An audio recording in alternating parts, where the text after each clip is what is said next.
السلام علیکم ورحمۃ اللہ وبرکاتہ۔ صحابہ کرام کی جو زندگی تھی وہ آخرت اورینٹڈ تھی۔ آخرت اورینٹڈ سے کیا مراد ہے؟ آخرت اورینٹڈ سے مراد یہ ہے کہ انسان زندہ تو اس دنیا میں ہو، لیکن اس کا لمحہ لمحہ اس فکر میں گزرے کہ اس سے کچھ ایسا نہ ہو جائے جس سے اللہ ناراض ہو جائے، اور وہ اس زندگی میں ہر وقت آخرت کی تیاری کر رہا ہو۔ اسے پتہ ہو کہ میں نے اللہ کے سامنے پیش ہونا ہے، اور اسے اندازہ ہو کہ میں جو بھی اعمال اس دنیا میں کروں گا میں نے اس کا جواب دینا ہے، اور اسے یہ اس بات پہ کامل یقین ہو کہ اگر میں کوئی اچھے اعمال کروں گا تو میں جنت میں جاؤں گا، اور اگر مجھ سے غلطیاں ہو گئی تو میں جہنم کی آگ میں پھینکا جاؤں گا۔ تو جب ہم صحابہ کرام کی زندگی کا مطالعہ کرتے ہیں تو اندازہ ہوتا ہے کہ ان کی زندگی اس طرح تھی کہ وہ سمجھتے تھے کہ جہنم کی جو آگ ہے وہ بنائی ہی ان کے لیے گئی ہے۔ اللہ اکبر۔ اس کا کیا مطلب ہے؟ اس کا مطلب یہ ہے کہ وہ ہر وقت اس فکر میں رہتے تھے کہ ان سے کچھ ایسا نہ ہو جائے جس سے اللہ پاک ناراض ہو جائے۔ یہی وجہ تھی کہ چھوٹی سے چھوٹی غلطی پہ بھی وہ بہت زیادہ انہیں پریشانی ہوتی تھی، اور بڑے سے بڑی نیکی بھی ان کو اس بات پہ کوئی غرور میں یا دکھاوے میں مبتلا نہیں کرتی تھی، اور ریاکاری کا ان میں ایلیمنٹ تھا ہی نہیں صحابہ میں۔ تو جب ہم آج کے مسلمانوں کو دیکھتے ہیں، جب میں اب ہماری بات کروں تو میں جب ہمیں دیکھتا ہوں ہم مسلمانوں کو، تو سر ہم ایسا لگتا ہے کہ جیسے جنت جو ہے وہ بنائی ہی ہمارے لیے گئی ہے۔ اس کا کیا مطلب ہے؟ اس کا مطلب یہ ہے کہ آپ یہ دیکھیں کہ ایک خاص گروہ ہے وہ تو یہ سمجھتا ہے کہ ہم پیدا مسلمان ہوئے ہیں تو ہم زیادہ سے زیادہ یہ ہوگا کہ ہم اپنے گناہوں کی سزا کاٹ کے اینڈ میں جنت میں چلے جائیں گے۔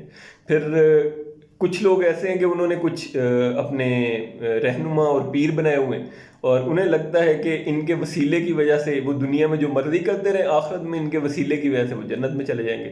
پھر کچھ لوگ ایسے ہیں انہوں نے کچھ اذکار ڈیسائیڈ کر لیے، اور انہیں یہ لگتا ہے کہ میں صبح شام یہ پڑھ لوں گا، اور میں دن میں جتنی مرضی بے ایمانیاں کروں، لوگوں کو دھوکے دوں، زیادتیاں کروں، لیکن اینڈ میں ان اذکار کی وجہ سے میرے سارے گناہ معاف ہو جائیں گے، چاہے وہ 70 سال کے کیوں نہ ہو، اور میں جناب جنت میں چلے جاؤں گا۔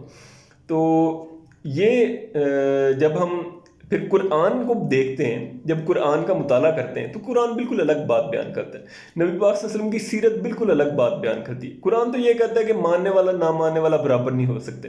پھر سورہ بقرہ میں قرآن مسلمانوں سے شروع ہوتا ہے کہ مسلمان ہوں، صابی ہوں، یہودی ہوں یا نصرانی ہوں، کہ یہ تب تک جنت میں کہ یہ کسی گروہ کا حصہ ہونے کی وجہ سے جنت میں نہیں چلے جائیں گے۔ جنت میں جانے کے لیے حقیقتاً ایمان ہوگا اللہ پہ کہ اللہ کے سامنے پیش ہونا ہے، اور آگے پھر قرآن اعمال بیان کرتا ہے کہ وہ اعمال کیے ہوں گے تو جنت میں جائیں گے۔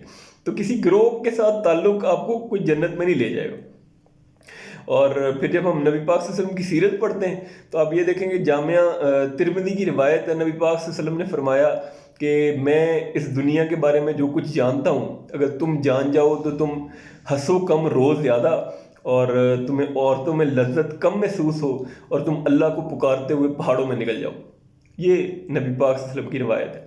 تو ہمیں کرنا کیا ہے؟ بیسیکلی ہمیں یہ کرنا ہے کہ ہمیں سب سے پہلے تو اللہ سے مانگنا ہے۔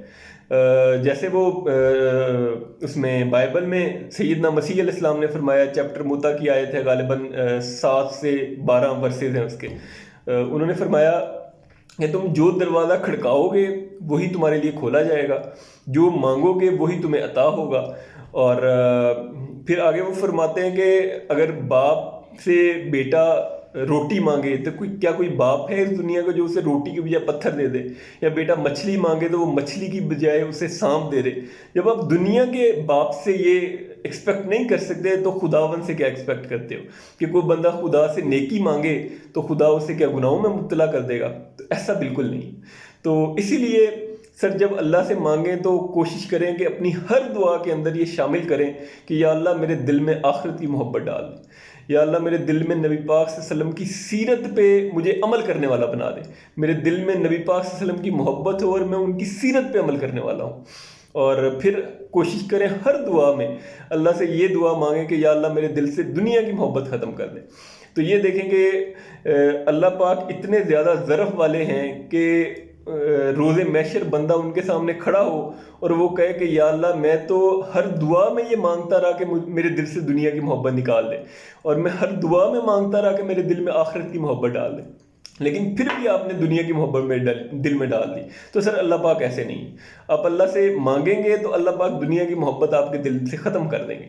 اور پھر جب آپ کی زندگی صحابہ کی طرح آخرت اورینٹڈ ہوگی تو کیا ہوگا سر؟ تو پھر آپ جب کسی اپنے سے چھوٹی ڈیزگنیشن والے کے ساتھ زیادتی کریں گے تو آپ کو ایسا فیل ہوگا کہ آپ اللہ کے سفیر کے ساتھ زیادتی کر رہے ہیں۔ جب آپ اپنے سے کسی بڑے رتبے والے کی خوشامد کریں گے دنیاوی مقاصد حاصل کرنے کے لیے تو آپ کو یہ فیل ہوگا، یہ محسوس ہوگا کہ آپ اللہ کی غیرت کو چیلنج کر رہے ہیں۔